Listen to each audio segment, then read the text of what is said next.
Okay, so for week 10 of winter anime, what is up? I'm gonna talk about some finales we had. So it's gonna be a quick episode, but I really loved Orb this week. So Orb and Sakamoto days finished up. An insane solo leveling episode where people were dying. Chimera Ant arc at home, but with more aura farming this time. Apothecary Diaries, Dr. Stone, ReZero, a lot of other shows continue. So I'm gonna talk about some quick episodes I watched this week, maybe like 8 shows. And then yeah, next week we'll probably get some more exciting finales. And after that, I'll probably do a tier list. So I guess I'll start off with solo leveling. So yeah, we have season 2, episode 12. Oh my god, bro, everyone is dying. So yeah, fun episode, honestly. Like, the action was like really cool. You can see they were building this up. So yeah, every S rank hunter is on this island pretty much. So yeah, all our main characters we've seen. There's like Chad, there's like the guild leaders and everything, the wolf guy. And then there's like this cool healer that had like so many death flags. He's like, oh yeah, I retired, but now I'm coming back into the business. And yeah, a lot of the other Japanese hunters have died as well. So even like the strongest dude, it looked like he got off-screened. So yeah, it's like this giant evolved ant, bro. This guy thinks he's Miriam. This guy thinks he's Perfect Cell. He's like learning, getting stronger, beheading people, one-shotting them. So yeah, it was pretty funny. So this is how it goes down. Yeah, last week there was a cliffhanger where there was some of the Japanese hunters. 3 of them, they basically got beheaded. So yeah, 1 girl and 2 dudes, they just like couldn't really keep up. This ant is so fast, it looks like Jinwoo's the only one that can beat him. So yeah, instantly no one really has a chance, which kind of makes this unfair, but it is called solo leveling. So yeah, we have to wait for him to be here. The thing is, where is he? He's aura farming on a roof, which I mean is understandable because like he had to hang out with his family. He thought the S ranks got this, so he could probably see what was happening, but also like he was watching the broadcast on a 10-minute delay.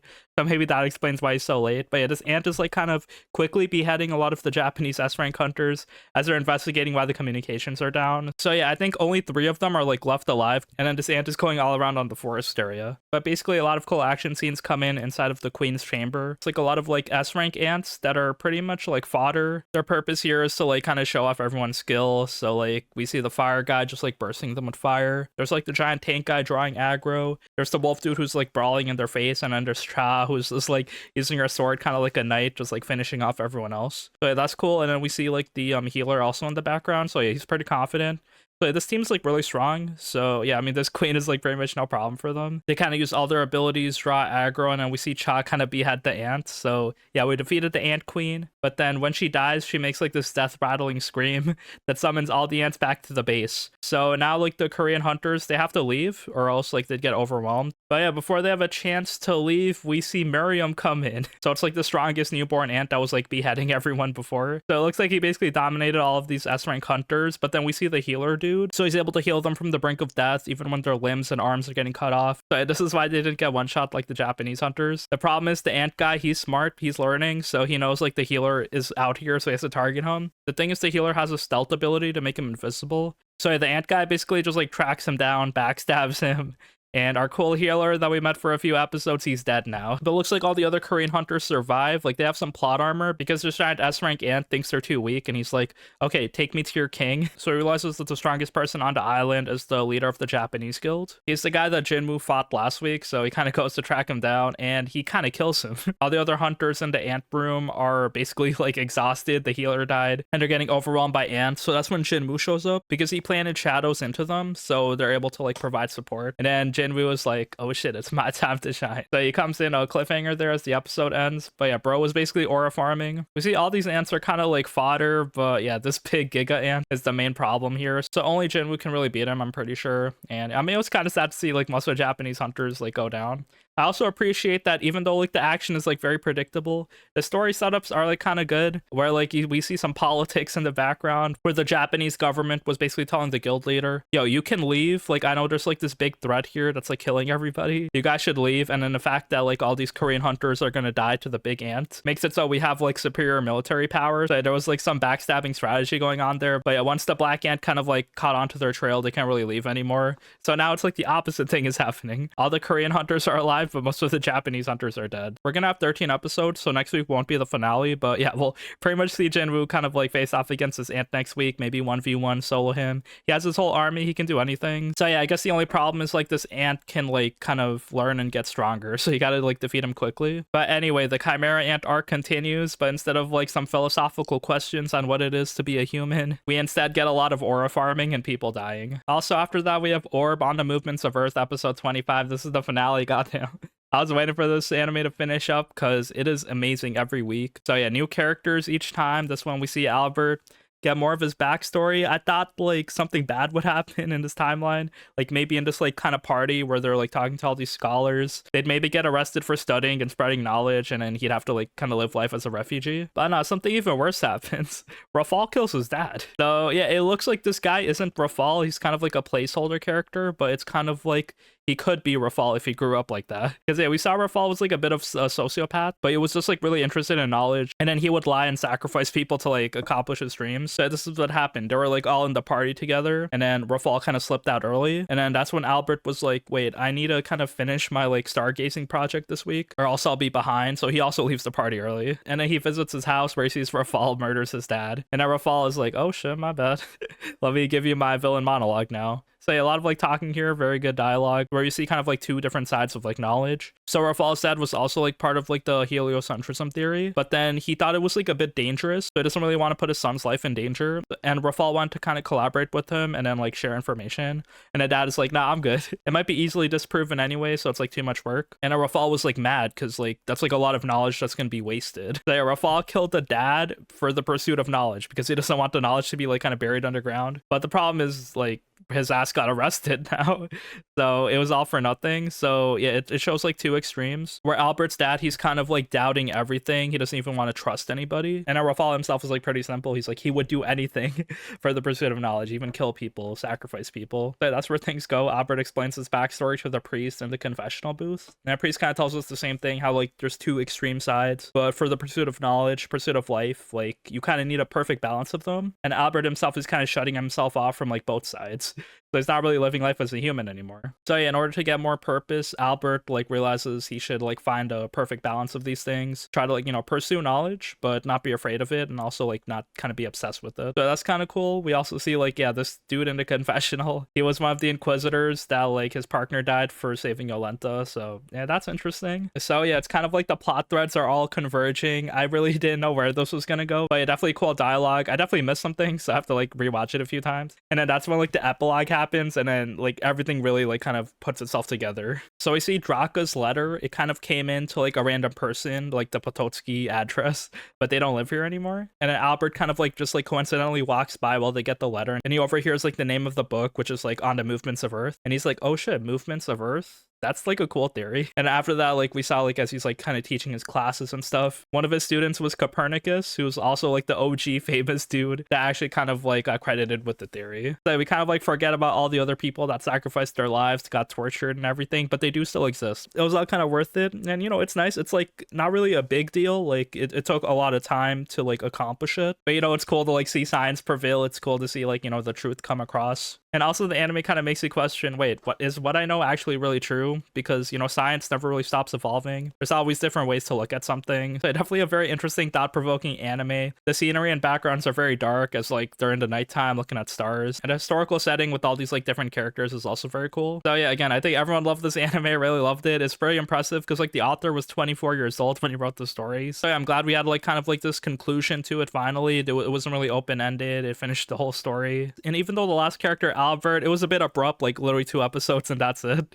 But you know, I guess that's life. You know, even though everyone's struggling, there's like all these stories being told. At the end of the day, we kind of like move past each character and just like, you know, reach the finale. Also after that, we have Sakamoto Days. So yeah, we have episodes 10 and 11. So this is the finale for part 1.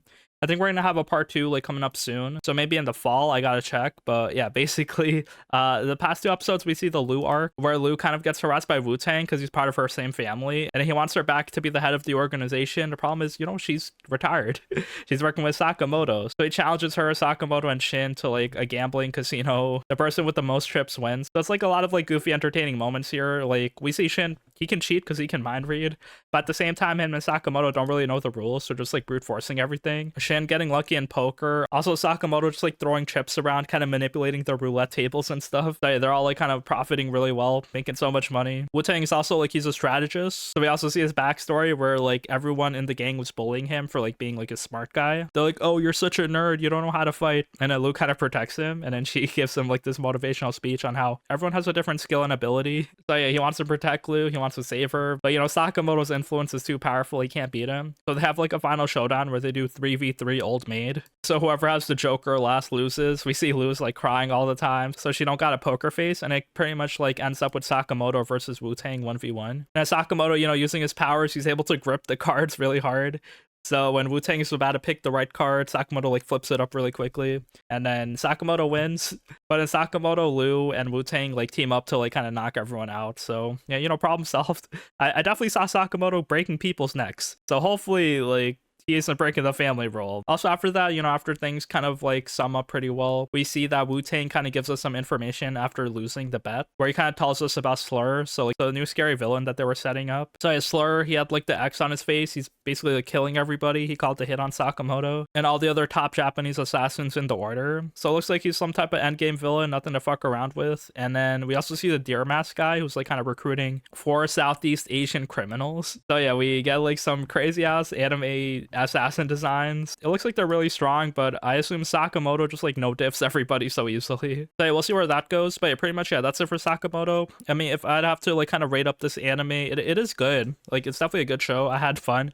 Very entertaining, but I think like the elephant in the room, the reason why people are disappointed is that the animation wasn't like great. It felt a bit slow. The manga panels were pasted on every time people like landed punches or like these big white impact frames. I did like the slice of life moments. I did like the comedy, but the main thing is that that's not enough to really carry the anime, especially in the future, because it's good as a season 1 introduction, but after that there's gonna be so much more action. The world building is like way too goofy. The whole reason to watch Sakamoto Days is like the cool action and fighting. So yeah, I mean, it's unfortunate like we don't got Mappa level animation here, but I mean, TMS Entertainment working on it. It's pretty much going to look like a lower quality version of the manga, but it looks like they did the story pretty faithfully. So again, like, I had fun watching the anime. I thought it was good, but you know, it's definitely going to be disappointing for a lot of people. Also, after that, we have the Apothecary Diaries season 2 episode 10. So interesting episode where like Mamao's listening to ghost stories with like these 12 other women, and then they almost die. They're all like getting suffocated by this fire inside this closed building. So yeah, are ghosts real? I don't know. Also, before that, we get some more characters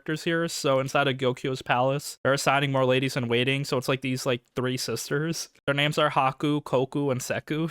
So yeah, they look alike, and they're kind of like, you know, cute characters here. I wonder what role they'll play, but it looks like, yeah, Gyokyo needs more people. Also, it looks like she's hiring people from her village, so that's also like kind of interesting. So yeah, I mean, that also makes sense because yeah, these are people that she can trust. So Mama's like the only outsider here. But yeah, after that, it's kind of like during the summertime. So now they have like this cool kind of like book reading event where like all these girls kind of tell ghost stories with each other. And then the leader is kind of like this old lady. So that's kind of interesting. But everyone's like telling like their type of spooky stories. But yeah, basically while everyone was telling their stories, we see Mama's like getting progressively tired. So yeah, it looks like something in the fire and the smoke is like poisoning them. She yells at everyone to open the window. They all like start breathing again, but they almost all died.